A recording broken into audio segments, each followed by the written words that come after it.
Save किया था ना? मैं सिर्फ इसलिए गया था क्योंकि उसने मुझे कॉल किया, that's it. But listen तो। Save it for someone else.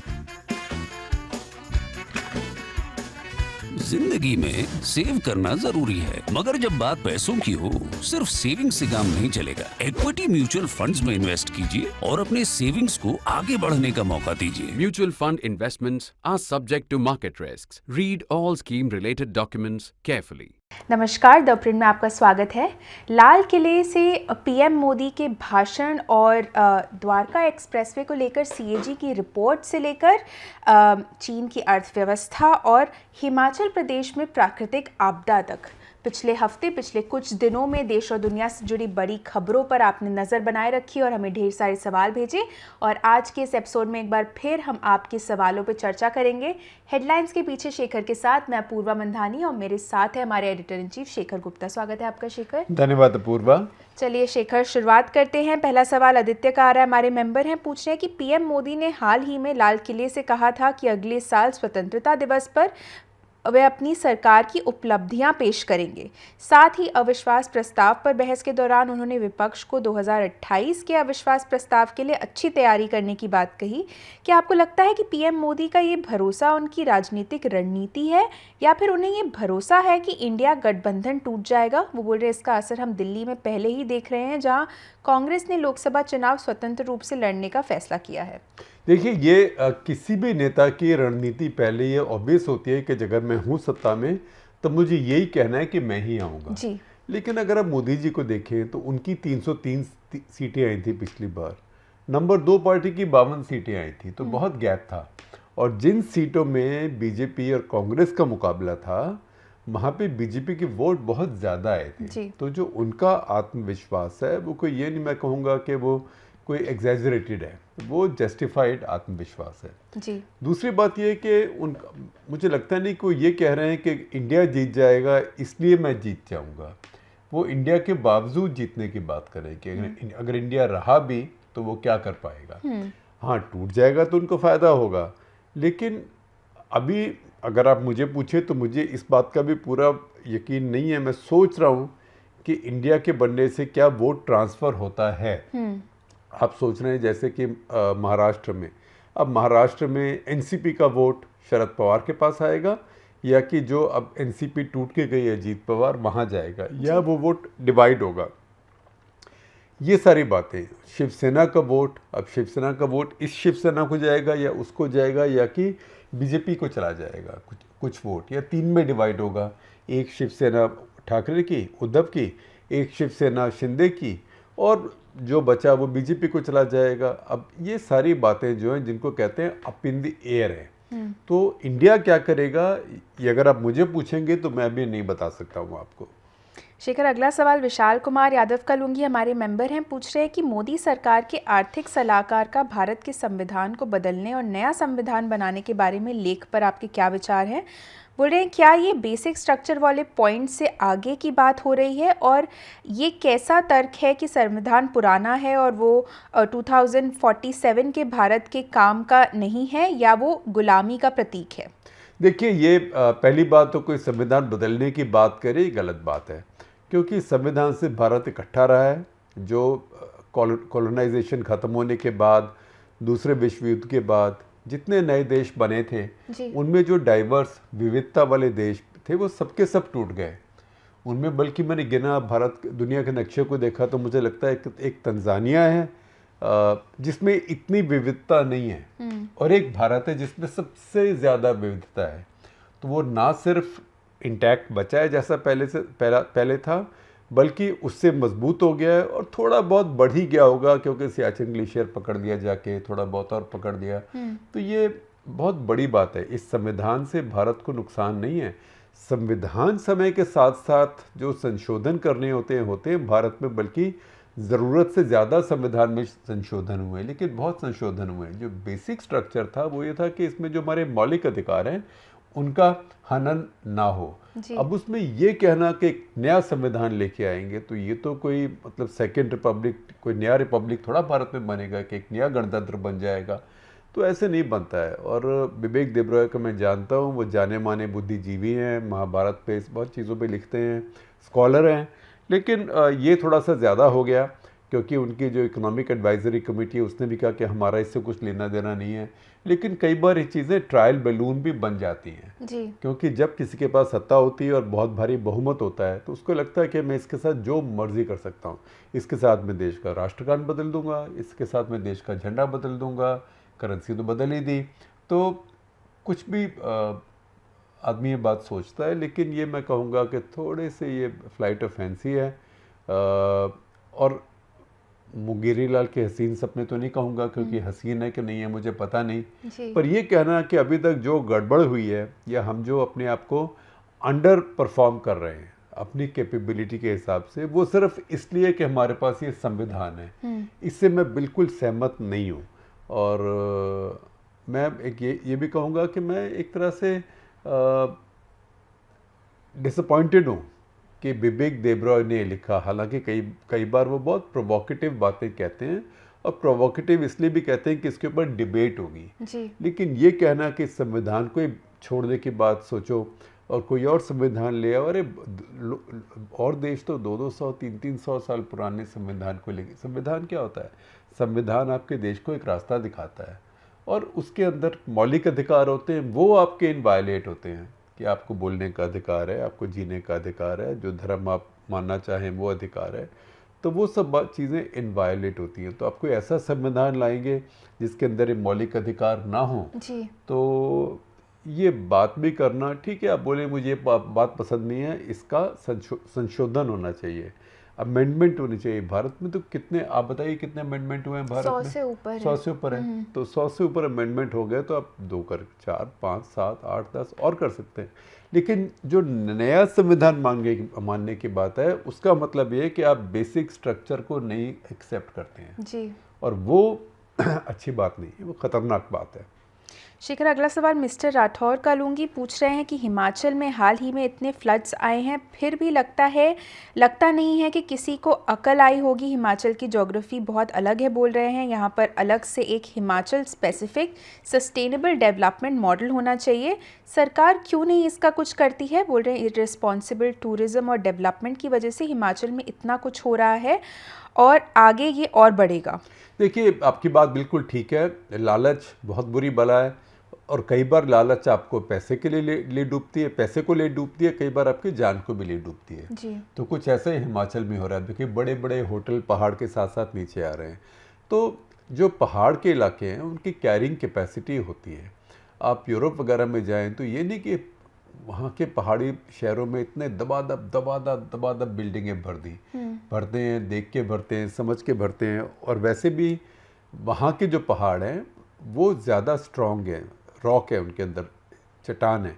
जो हिमालय के पहाड़ हैं वो ब्रिटल हैं, फ्रेजाइल है, क्योंकि वो नए पहाड़ हैं। तो ये सब बातें समझनी चाहिए। और ये टूरिज़्म की आपकी बात बहुत ठीक है, लेकिन ये थोड़ी पेचीदा बात है। क्या भारत में हम ये कह सकते हैं कि इससे ऊपर इससे ज़्यादा टूरिस्ट यहाँ नहीं जाएंगे? या भारत में हम कोई ऐसा टोल लगा सकते हैं कि क्योंकि एक लॉजिकली फ्रेजाइल जगह है तो यहाँ पे आप जाते हैं, यहाँ के पर्यावरण को बहुत प्रेशर पड़ता है, तो यहाँ आने का हर रात आपको 1000 रुपये पर्यावरण टोल देना पड़ेगा। तो ये तो इस देश में लोग हर कोर्ट में पहुंच जाएंगे और कहेंगे कि इक्वालिटी वगैरह वगैरह, सरकार ने पब्लिक प्रॉपर्टी को प्राइवेट प्रॉपर्टी बना दिया है।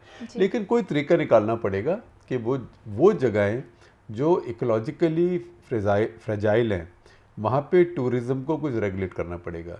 लेकिन सबसे बड़ा काम तो इसमें राज्य सरकारों का ही है। उन्हीं को देखना है कि लोग इधर उधर ना बनाएं। और नदी को भी रास्ता चाहिए। पहाड़ के ऊपर देखिए इतना बोझ डालेंगे तो जैसे कहते हैं कि एक तिनके से, आखिरी तिनके से तो ऊँट की भी पीठ टूट जाती है, last on the camel's back. तो ऐसे अब एक पहाड़ी के ऊपर और लाते जाएंगे तो अल्टीमेटली वो उस ऊँट की कमर में टूट जाती है, ख़ास करके जब पानी आता है। वही अभी हुआ है।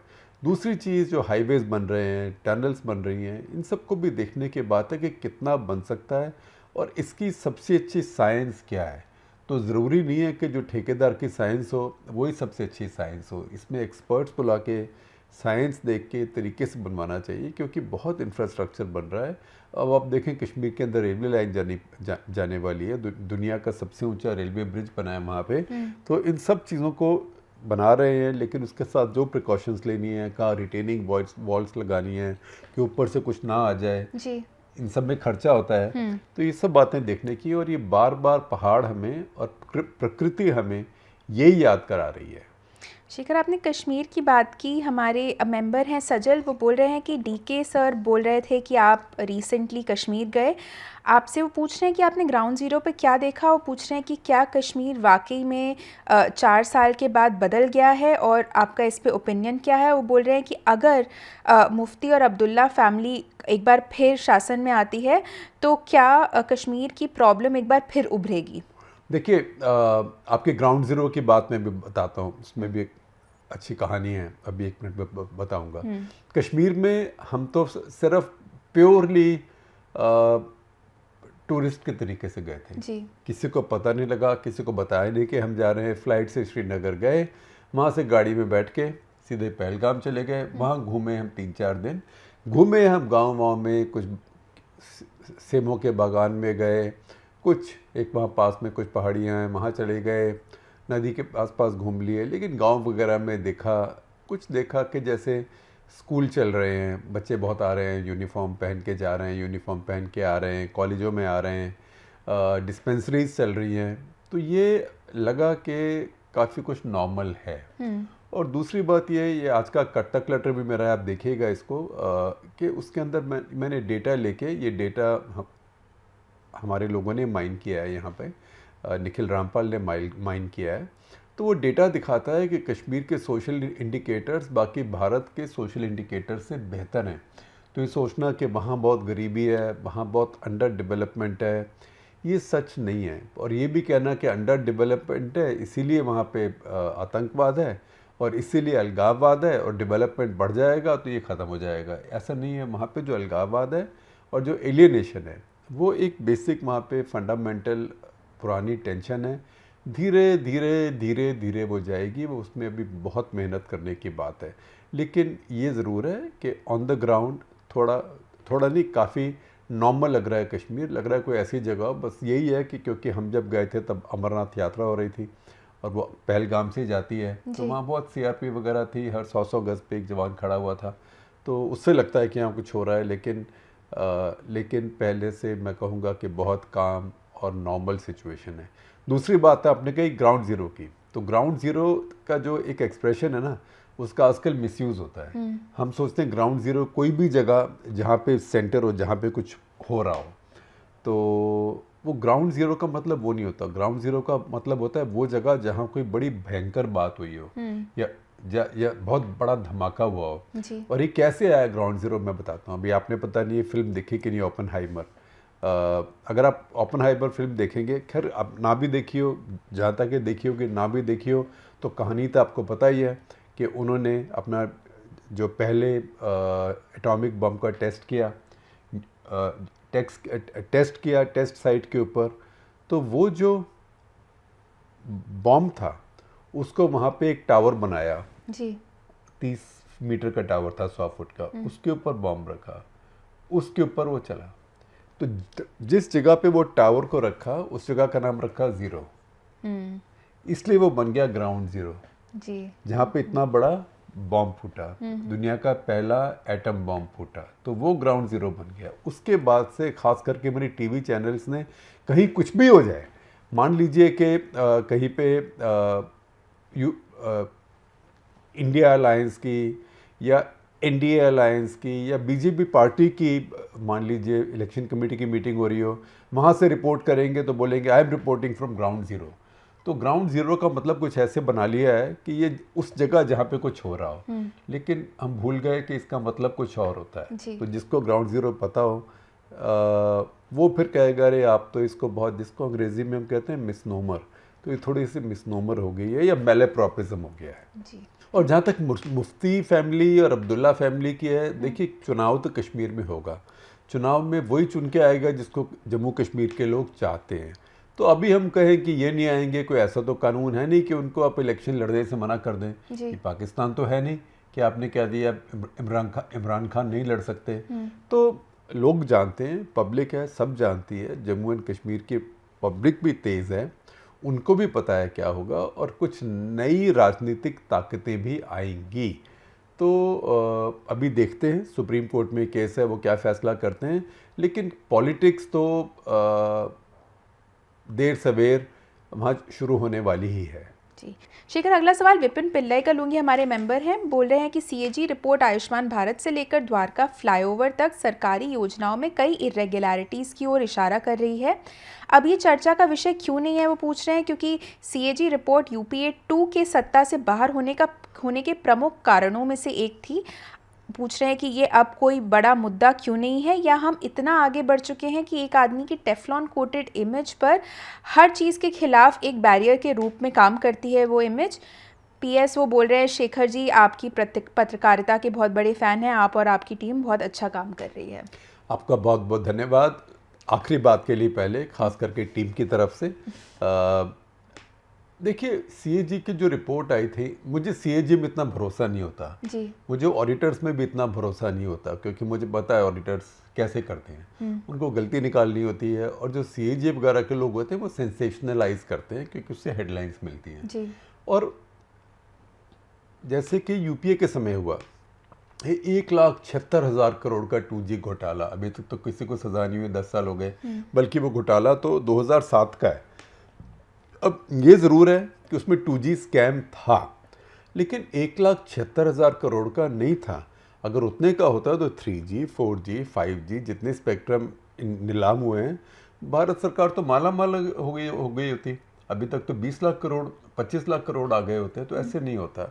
वो बिना बात दिल बहलाने को गाली भी ख्याल अच्छा है, ऐसा करके उन्होंने अपना कुछ ना कुछ नोशनल लॉस बना दिया और एक सेंसेशन कर दी। उस समय यूपीए सरकार की पहले ही काफ़ी इमेज खराब थी, छवि खराब थी, तो बद अच्छा बदनाम बुरा जी। और जो बीजेपी के समर्थक थे उनका बड़ा ज़बरदस्त ग्राउंड में कैंपेन था। अन्ना हज़ारे, जिनको मैं मानता हूँ, अब कोई उनके फ़ैन हो तो बुरा ना माने, वो एक तरह से राजनीतिक पुर्जा थे जिन्हें बीजेपी आरएसएस ने इस्तेमाल किया, और इस्तेमाल उन्होंने भी किया और अरविंद केजरीवाल ने भी किया। इस्तेमाल किया, काम निकल गया तो फेंक दिया। अब वो कुछ बोलते हैं तो कोई उनका बेचारों का कोई स्टेटमेंट के ऊपर कोई ट्वीट भी नहीं करता है। तो वो उस मूवमेंट में हर चीज़ का, ये 3 लाख करोड़ का स्कैंडल, ये 5 लाख करोड़ का स्कैंडल, तो एक तरह से स्कैंडल मेनिया हो गया था जी। वो भी स्कैंडल मेनिया नहीं है। दूसरी बात यह है कि कांग्रेस पार्टी और अपोजिशन पार्टीज़ को वो शोर करना भी नहीं आता जो बीजेपी आरएसएस को आता है। और तीसरी बात ये जो आपने कहा कि मोदी जी की अपनी छवि जो है वो आप कहते हैं टेफ्लॉन कोटेड, उसको मैंने 1-2 बार लिखा है, एक नेशनल इंटरेस्ट भी लिखा था उसके ऊपर, उसका लिंक आप दे दीजिएगा अपूर्वा। उसमें लिखा था कि अभी उनकी जो इमेज है वो टेफ्लॉन कोटेड नहीं है, सिर्फ टेफ्लॉन कोटेड नहीं है, अभी वो कास्ट इन टाइटेनियम है, जैसे कि टाइटेनियम से काट के बनाई गई हो। टाइटेनियम आप जानते हैं कि सबसे स्ट्रॉन्ग एक मेटल्स में से होता है।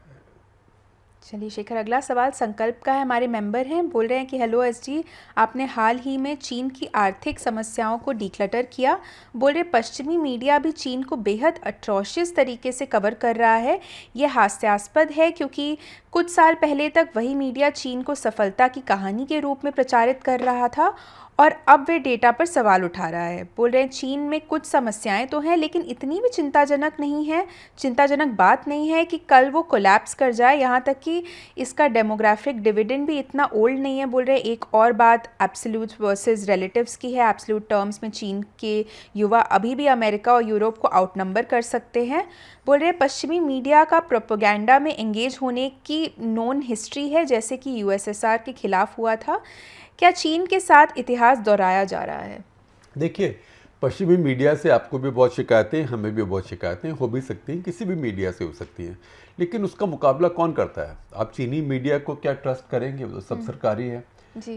ऐसे ही सोवियत यूनियन के समय अब पश्चिमी मीडिया इसलिए इतना पावरफुल हो गया कि सोवियत यूनियन का अपना मीडिया फुल्ली कंट्रोल था और सरकारी था, बल्कि मजाक होता था वहाँ पे। सोवियत यूनियन में तास है, तास और प्रावदा। प्रावदा का मतलब होता है ट्रूथ, सच, और तास का मतलब होता है न्यूज़। तो उस टाइम ये एक मजाक होता था मॉस्को में कि भाई हमारे 2 अखबार हैं, एक का नाम है द न्यूज़, एक का नाम है the truth. There is no news in the truth and there is no truth in the news. कि न्यूज़ में सच्चाई नहीं है और जिसका नाम सच्चाई है, सच है, उसमें न्यूज़ नहीं है। तो जब ऐसे मीडिया हो जाता है तो अब चीन में भी क्या है, चीन के अंदर भी शिन्हुआ है, उनकी अपनी एजेंसी है। ऐसे ग्लोबल टाइम्स है जो अंग्रेज़ी में आता है, बिल्कुल ही फेक है, बिल्कुल सरकार के हैंडआउट से भी आगे है। फिर आप देखें कि पीकिंग डेली, तो सब बिल्कुल सरकारी पर्चे हैं।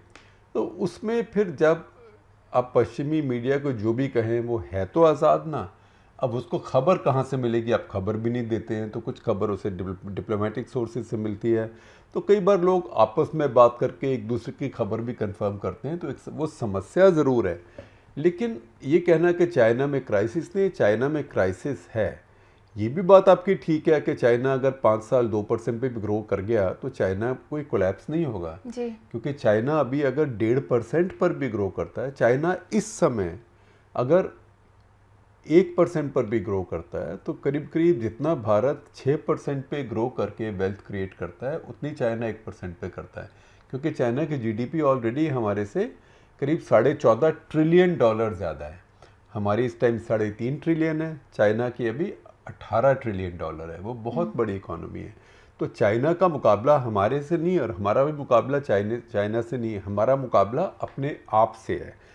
उसके अंदर चीन में अब समस्याएं हो रही है क्योंकि पब्लिक ओपिनियन वहाँ भी है जी। 140 करोड़ की आबादी वहाँ भी है। अब नौकरियाँ नहीं मिल रही तो लोग नाराज़ होना शुरू हो जाते हैं। जब तक लोग इकोनॉमिकली खुश रहते हैं तो डिक्टेटरशिप को भी वो संभाल लेते हैं, सहन कर लेते हैं। लेकिन जब उन्हें और तरह की तकलीफ़ शुरू हो, खाने पीने की, नौकरी की इरिटेशन हो, बोर हो रहे हो, तो सब मिला के फिर डिक्टेटर के साथ जो उनकी सहन शक्ति है वो भी कम हो जाती है जी। तो वो चीन के लिए समस्या है। ये बिल्कुल मत समझिएगा, ये मैंने कभी नहीं कहा कि चीन कोलैप्स करने वाला है। चीन कोलैप्स नहीं होगा और चीन का अगर भी डिक्लाइन होगा भी तो उसमें 50 साल लगेंगे। अगर वो 50 साल तक गलत पॉलिसीज़ फॉलो करते रहे तो चीन अब इस समय बहुत आगे निकल गया है और बहुत सशक्त हो गया है। लेकिन उसके अंदर ही आप सोचिए कि यही चीन अगर 6% पे ग्रो करे और यही चीन अगर 2% पे ग्रो करे तो उसकी शक्ति में कितना फ़र्क पड़ेगा और दुनिया को उससे कितना फ़र्क पड़ेगा। और सच्चाई ये भी है कि चीन इस समय ज़्यादा ग्रो नहीं करता है तो सारी दुनिया को भी नुकसान होता है, भारत को भी नुकसान होता है क्योंकि चीन दुनिया से बड़ा इम्पोर्टर भी है जी। तो अगर चीन की अर्थव्यवस्था इकोनॉमी ग्रो नहीं कर रही है तो इम्पोर्ट भी उसका कम हो जाता है। तो हर देश का एक्सपोर्ट निर्यात भी उससे कम होता है जी। अगला सवाल कुश प्रताप सिंह का है, हमारे मेंबर हैं, बोल रहे पहली बार हमें सवाल भेज रहे हैं। पूछ रहे हैं कि राहुल गांधी ने अपनी नो कॉन्फिडेंस मोशन की स्पीच में बोला था कि पीएम मोदी को दो लोगों की सुनते हैं, बस माफ़ कीजिएगा, अमित शाह और अडानी, जिसमें अंबानी का प्रीवियसली मेंशन होता था। क्या ये कोई स्लिप ऑफ टंग था या एक्चुअली में अपोजिशन ने सेंटर के खिलाफ अंबानी का नाम लेते हुए अपने अटैक्स को कम कर दिया है? देखिए, काफ़ी समय से मेरी भी एक ऑब्जर्वेशन है कि खास करके कांग्रेस का जो अटैक है वो सिर्फ अडानी पर है, अंबानी पर नहीं है। अडानी अडानी अडानी और इसीलिए मोडानी बनाया उन्होंने, मोदी और अडानी बना के। और वो इसलिए भी है क्योंकि हिंडनबर्ग की रिपोर्ट आई, अडानी अभी नए भी हैं, एक तरह से नया राइज भी हुआ है और वो इंफ्रास्ट्रक्चर एरियाज़ में, रेगुलेटेड बिजनेसेस में हैं, जो कि अब अंबानी ज़्यादातर रेगुलेटेड बिजनेसेस से बाहर निकलते जा रहे हैं, जिसमें थे उतनों में है, उसके आगे नहीं आ रहे हैं। तो अडानी इस समय फोकस में है कांग्रेस पार्टी के और वो इंक्रीजिंगली अंबानी की बात नहीं करती। आपको पॉलिटिकल जर्नलिस्ट होना चाहिए, आपकी नज़र बहुत पैनी है। चलिए कुश जी, आशा करती हूँ आप ऐसे ही हमें अपने सवाल भेजते रहेंगे आगे के एपिसोड्स के लिए भी। अगला सवाल शेखर ले रही हूँ, इनका यूज़र नेम है द ब्राउन बैटमैन, हमारे मेंबर हैं। पूछ रहे हैं कि हमने हाल ही में देखा कि जर्मन अर्थव्यवस्था खराब हालत में थी, क्या यूरोप में लंबे समय तक हालात ऐसे ही रहेंगे जबकि भारतीय अर्थव्यवस्था ग्रो करेगी? अगर कोई जर्मनी में अपना करियर बनाना चाहता है तो उसे आप क्या सुझाव देंगे? देखिए, जर्मनी में ये सब चीज़ें रिलेटिव होती हैं, कंपैरेटिव होती हैं। जर्मनी में अभी कुछ समस्याएं हैं, लेकिन इसका मतलब ये नहीं कि जर्मनी का दीवाना निकल गया जी। जर्मनी दुनिया की ग्रोथ का इंजन है, दुनिया की अर्थव्यवस्था का इंजन है। टेक्नोलॉजी, साइंस, बड़ी बड़ी कंपनियां, इंजीनियरिंग की बड़ी बड़ी कंपनी, ऑटोमोबाइल्स, आजकल जो नई टेक्नोलॉजी है, कंप्यूटर्स, सॉफ्टवेयर, फार्मास्यूटिकल्स, जर्मनी उस सब का बहुत बड़ा गढ़ है जी। तो जर्मनी को आप अंडररेट ना करें और आपका अगर करियर बनाने का कोई मौका मिलता है, बहुत लोग वहाँ बहुत अच्छा कर रहे हैं जर्मनी के अंदर, और वो एक मैं कहूँगा कि बहुत एक डिसेंट पढ़ा लिखा ठीक ठाक देश है। अगर आप वहाँ ठीक काम करने जाते हैं लीगली तो आप काफ़ी सेफ भी महसूस करेंगे और आपको मौका भी बहुत मिलेगा और इक्वालिटी भी मिलेगी। शेखर, अगला सवाल सूरज का है, हमारे मेंबर हैं, बोल रहे हैं कि फिल्म गदर 2 की अपार सफलता से सनी देओल ने ये दिखा दिया है कि फिल्म हिट कराने के लिए हीरो को अपनी उम्र से कम दिखने की कोई ज़रूरत नहीं है। आप अपनी उम्र से मेल खाते किरदार को निभाकर भी फिल्म को सुपरहिट बना सकते हैं। वो बोल रहे हैं बस फिल्म अच्छी होनी चाहिए, किरदार अच्छा होना चाहिए। आपका बॉलीवुड के हीरो की यंग दिखने की कोशिश करना और अपनी उम्र से कहीं कम उम्र की हीरोइन से रोमांस करने की ज़िद को आप कैसे देखते हैं? देखिए, अब इसमें अगर आपने देखना ही है तो आप सनी देओल को क्यों देखते हैं या शाहरुख खान को क्यों देखते हैं जी। आप रजनीकांत को देखिए ना, उनसे बड़ा तो हिट किसी का होता ही नहीं है, उनके नाम से हिट हो जाता है। अब वो तो इन सबसे बड़े हैं उम्र में जी। तो ये उम्र की इतनी बात नहीं होती है, ये एक स्टार वैल्यू होती है।